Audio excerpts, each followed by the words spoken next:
తిరుపతి నగరపాలక సంస్థ కార్యాలయంలో సోమవారం నిర్వహించిన డయల్ యువ కమిషనర్ ప్రజా ఫిర్యాదుల పరిష్కార వేదికకు 52 వినతులు వచ్చాయని కమిషనర్ ఎన్ మౌర్య తెలిపారు. సోమవారం నగరపాలక సంస్థ కార్యాలయంలో డయల్ యువ కమిషనర్ ప్రజా ఫిర్యాదుల పరిష్కార వేదిక కార్యక్రమం నిర్వహించారు. ఫోన్ ద్వారా 6 మంది తమ సమస్యలు తెలుపగా 46 మంది నేరుగా వచ్చి వినతులు సమర్పించారు. డిప్యూటీ మేయర్లు ముద్రనారాయణ, ఆర్సి మునికృష్ణలు పాల్గొన్నారు.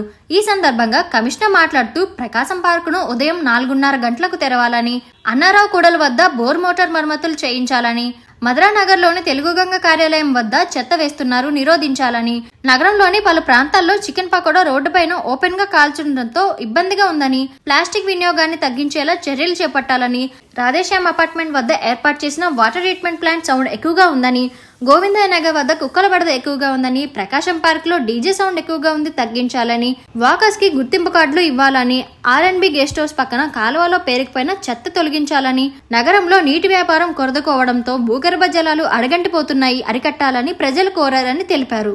ఆయా విభాగాల అధికారులు వెంటనే చర్యలు చేపట్టాలని ఆదేశించామని కమిషనర్ తెలిపారు.